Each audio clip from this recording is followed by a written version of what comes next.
अगर कोई आपको नीचा दिखाना चाहता है तो इसका मतलब है कि आप उससे पहले से ही ऊपर हो। जिंदगी जीने के लिए मिली है, इससे लोग क्या सोचेंगे यह सोचने में बर्बाद मत करो। किसी के बुरे वक्त में उसका हाथ पकड़ो, सहारा दो, उसे हिम्मत दो, क्योंकि बुरा वक्त थोड़े समय में चला जाएगा लेकिन वह आपको दुआ जिंदगी भर देता रहेगा। मनुष्य सुबह से शाम तक काम करके उतना नहीं थकता जितना चिंता और क्रोध के एक क्षण में थक जाता है। संबंध परमात्मा से अच्छे बना लो तो तुम्हें किसी की जरूरत नहीं पड़ेगी, तुम खुद सबकी जरूरत बन जाओगे। सलाह देने तो हजारों आते हैं लेकिन जब साथ देने की बारी आती है तो केवल भगवान आते हैं। जीतने के बाद तो सारी दुनिया गले लगाती है, क्योंकि जो आज आपके साथ है वह कल आपके खिलाफ हो सकते हैं। बिना मतलब के कोई आपकी इज्जत नहीं करेगा, लेकिन खुद को इतना काबिल बनाओ कि लोग बिना मतलब के भी आपका इज्जत करें। भगवान कहते हैं सोने से पहले तुम सबको माफ कर दिया करो और तुम्हारे जागने से पहले मैं तुम्हें माफ कर दूंगा। भगवान ऑक्सीजन की तरह है जिन्हें आप देख नहीं सकते लेकिन उसके बिना आप रह भी नहीं सकते। कोई और तुम्हारी मदद नहीं कर सकता, अपनी मदद स्वयं करो। आप खुद के सबसे अच्छे मित्र हैं और सबसे बड़े दुश्मन भी। इंसान तब समझदार नहीं होता जब वह बड़ी बातें करने लगे, बल्कि समझदार तब होता है जब वो छोटी छोटी बातों को समझने लगे। आप किस समय सही थे इसे कोई याद नहीं रखता, लेकिन आप किस समय गलत थे ये सब याद रखते हैं। सब दुख दूर होने के बाद ही मन प्रसन्न होगा, यह आपका भ्रम है। मन प्रसन्न रखो, सब दुख दूर हो जाएंगे, यह हकीकत है। किसी भी व्यक्ति की कोई भी बात बुरी लगे तो दो तरह से सोचो। यदि व्यक्ति महत्वपूर्ण है तो भूल जाओ और बात महत्वपूर्ण है तो व्यक्ति को भूल जाओ। रिश्तों का संबंध सिर्फ रक्त से नहीं होता, जो मुसीबत में हाथ थाम ले उससे बड़ा कोई रिश्ता नहीं होता। भगवान कहते हैं तुम सब कुछ मुझे सौंप दो, सारा दर्द परेशानी, और बिल्कुल हल्के होकर मुझे याद करो। धीरे धीरे तुम्हारा जीवन बदल जाएगा। हर रोज रात को सोने से पहले भगवान को अपनी पूरी दिनचर्या बता के सोएं।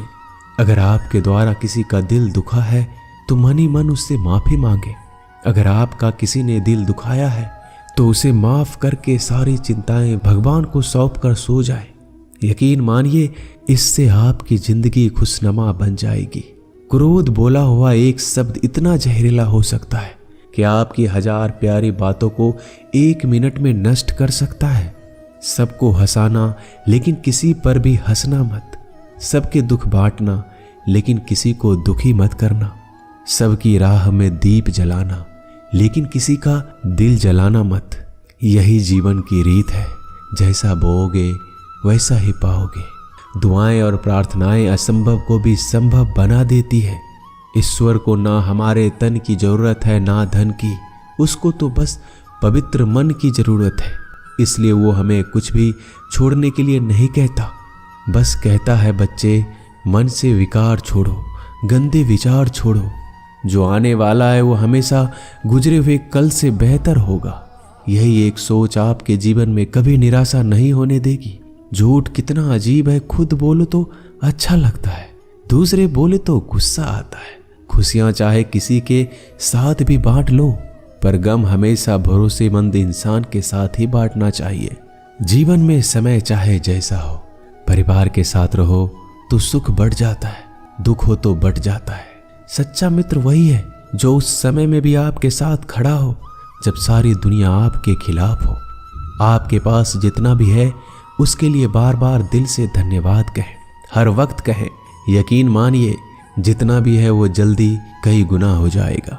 प्रार्थनाएं और ध्यान इंसान के लिए बहुत जरूरी है, क्योंकि प्रार्थना में भगवान आपकी बात सुनते हैं और ध्यान में आप भगवान की बात सुनते हैं।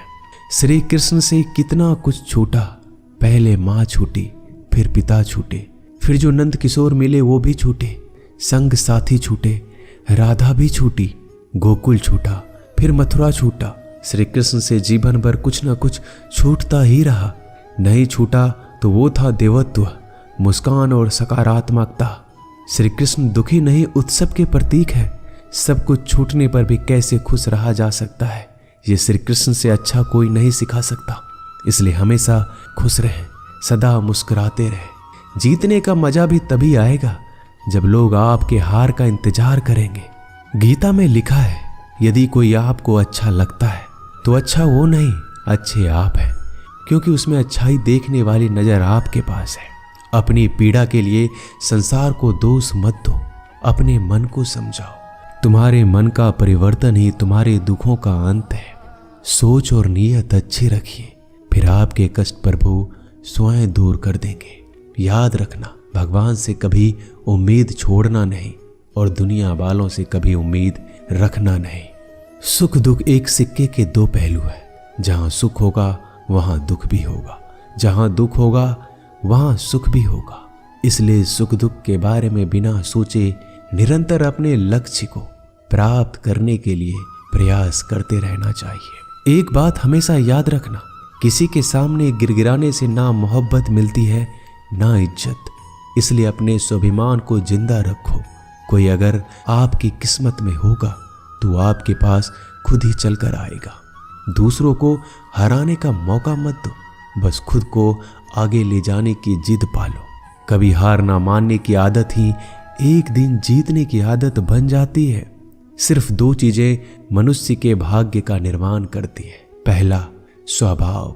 अगर आपके स्वभाव में अच्छाई, विनम्रता और गुण है तो आपका भाग्य चमकेगा। अगर आपका स्वभाव क्रोधी है, आलसी है, तो आपका भाग्य बिगड़ना अनिवार्य है। इसलिए अपने स्वभाव को मधुर और आकर्षित बनाइए। दूसरा, आपकी वाणी। बोलना तो आदमी 2.5 साल की उम्र में ही सीख जाता है, परंतु कब, कहां और कैसे बोलना है उसे यह जिंदगी भर भी नहीं समझ पाता। जिसे ये बोलना आ गया कि कब, कहां और कितना बोलना चाहिए, समझ लो उसे सफल होने के लिए कोई नहीं रोक सकता। पिता से बड़ा कोई सलाहकार नहीं, माँ की छांव से बड़ी कोई दुनिया नहीं, भाई से अच्छा कोई भागीदार नहीं और बहन से बड़ा कोई शुभ चिंतक नहीं। इस मतलबी दुनिया से कोई मतलब ना रखो, और मतलब रखना है तो अपने मतलब से मतलब रखो। दुआएं मांगने से किसका भला होता है, मिलता तो वही है जो हमने बोया होता है। तुम नीचे गिर के देखो, कोई नहीं आएगा उठाने। तुम जड़ा उड़कर तो देखो, सब आएंगे गिराने। एक बात हमेशा याद रखना, अगर शराब की दुकान पर बैठकर दूध पियोगे तो तुम्हें शराबी का ही दर्जा मिलेगा, और किसी मंदिर में बैठ के पानी भी पियोगे तो तुम्हें एक संत का दर्जा दिया जाएगा। इसलिए आप किसके साथ उठते बैठते हो ये बहुत मायने रखता है। दोस्तों, आशा करता हूं कि आपने इस वीडियो से बहुत सारी सीख ली होगी। मिलते हैं जल्दी एक नए ज्ञानवर्धक वीडियो में। धन्यवाद। अपना ख्याल रखिएगा।